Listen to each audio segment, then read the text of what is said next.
Hey guys, this is Joby Shollick, Let's Learn Archery, and this is an introduction video, part 1. It's going to be titled, Fake It Until You Make It. And I'm going to go over with you guys my story and how I became a professional archer. Now, becoming a professional archer, you only need one thing, and that's a little bit of money and a whole lot of luck.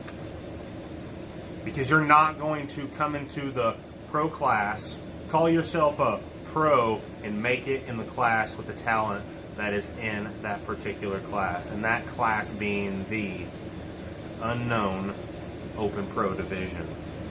The guys are human rangefinders, and the things that they can do on their best days is sometimes more than you can do on your best day. I quote myself in a video, and I watched it a few days ago. It said, or I said, I don't care about anybody else or what anybody else is doing on the range, because if I have my best day, then nobody can beat me. Nobody can beat your best day.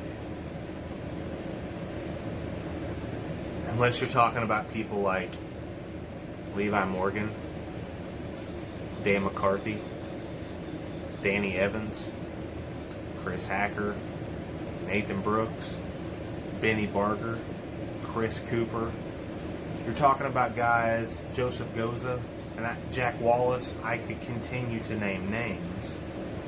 But when you're talking about guys at their best day, they may not miss a single bonus ring at unknown distance, then your best day better be pretty darn good. So I'm entering a class, not knowing how to fletch an arrow, not knowing how to sight in a bow. I knew how to do nothing. Anything about archery, I had no clue how to do. In 2011, I fired my first arrow at a 3D target, and I fell completely in love. It was love at first sight, you could say. And I remember I shot a 40 target course, and I shot, I believe, a 250, or in terms of IBO scoring, 150 down. And I missed one target, which means I shot a whole lot of 5s to make it that far down. I had so much fun. My cousin TJ took me to a tournament, and I had fun. From that point on, it was everything that I wanted in life. I went to sleep thinking about it. I still go to sleep thinking about it. I wake up thinking about it. I'm eating thinking about it. Anything that I'm doing, I'm thinking about archery. Archery became a huge thing in my life, and by the spring of 2013, I was already ready to become an open shooter.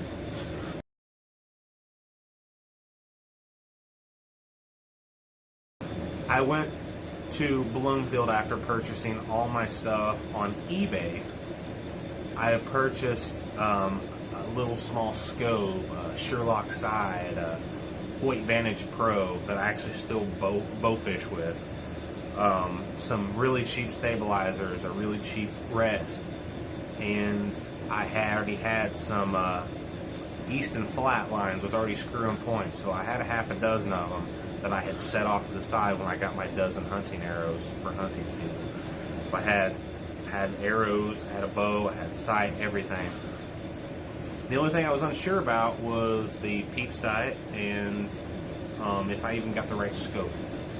So I went to a guy's house by the name of Del Roach. Shot pro years ago. I don't know if he was any good. I don't even know if he's still alive at this point. But I went to his house, and he set me up with a scope, an extreme scope with a 5-power lens with a black dot on it, and a small little bitty peep sight with a clarifier in it. And the target was clear. I could see. I went to a shop in Bloomfield. I think it was Archer Spot. And from that moment on, I spent a lot of time at Archer Spot. I think that's what that place was called. I'm sorry if it's not. I spent a lot of time there. Sometimes I would go up there 5 days a week during that winter, and I would practice on a Weight Vantage Pro at 64 pounds and a 29.5-inch draw. I am not a 29.5-inch draw. I'm a 32.25. But here I am, and loving every single moment of it. And something I want to throw out, I was shooting really well with this bow. Shooting 290 foot a second. And when I wasn't at the range, I was driving 30 minutes to the country to a local 3D range that was out 7 days a week called Mark's 3D Archery. And I practiced there on the days that I wasn't at the range in Archer Spot. Ended up getting a membership at White River Bow Hunters, which is the first place that I originally went and shot a 3D tournament. And I went every day. I went every single day. 7 days a week, sometimes 10 hours a day. I was practicing shooting archery. And I was a year out of high school. Actually about 8 or 9 months out of high school. And didn't have a job. Didn't know what I wanted to do with my life. And just kind of lost. And I spent all my time shooting a bow and arrow. I learned different techniques. I was going to a lot of different 3D shoots. And actually shooting well. I mean, not crazy good, but well. I would say the turning point in this whole thing would have been a 3D shoot at Bedford at White River Bow Hunters. I showed up and I was by myself shooting around as I normally would. And I don't remember if it was a Saturday or a Sunday. I'm going to say it was a Sunday. And I'd probably already shot the course once. Because any time that there was a shoot on 2 days, I shot that shoot 2 days. I'm always did. And I ran into two guys. One of them was really nice, really wanted to help me. The other one was really mean and didn't want to help me and was only focused on himself. And their names was Chris Cooper and Benny Barger. And if you guessed that the one that was being really nice to me was Benny, then you're wrong, because it was Cooper. Benny was having a bad day. And he was really mad. But these guys actually let me shoot with them. And they're two of my best friends. I mean, two of my best friends for the last decade now. And not meeting them wouldn't be the person I am today. Hands down. But I meet these two men, and they let me shoot with them. And they helped me with a few things that day. One of the things was my floating anchor. I said, Joby, is there a reason why you don't put your face on the bowstring? And I said, just how I do things. That's how I do it.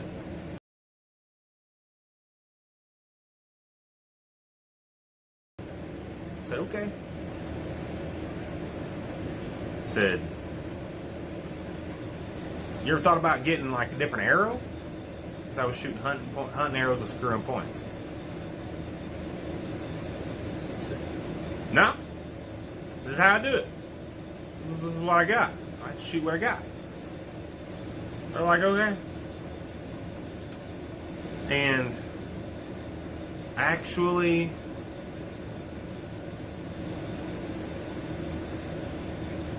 before that evening was over, I had learned a ton of stuff throughout that day shooting with Cooper and Benny. And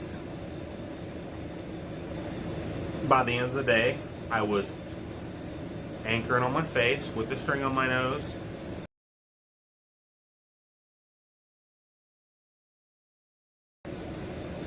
And I actually, Cooper had traded me a release. I was shooting a BT Gold, which I actually still shoot a BT Gold for hunting, actually. And Coop hooked me up with a BT Gold, and I traded him an old Scott Longhorn that I had bought, and it allowed me to get on my face. The head on it was a little bit longer than the Longhorn, so it allowed me to get my anchor a little better, and I was able to get my string, or my nose on the string, because my D loop was about 3/8 of an inch. My draw length was already 2 inches short almost, so there was a lot to be fixed in the situation. So before we left that day, they talked me into getting some new arrows. So I went home, talked my parents into getting me these new arrows that were going to fix everything. I gotta have these arrows that my new friends, Coop and Benny, were using. I had to have them. So Mom and Dad said, all right, if that's what you need, we'll get it, you know. So we got them. And I was shooting a whopping 265 foot a second. And my 60,000th black dot and my 1 64th peep that I couldn't see diddly squat if it was any sort of dark. Had to be really bright. I took that to my first professional tournament. So stay tuned and get ready for the next episode of Fake It Until You Make It. God bless and have a great day. I'll see you next time.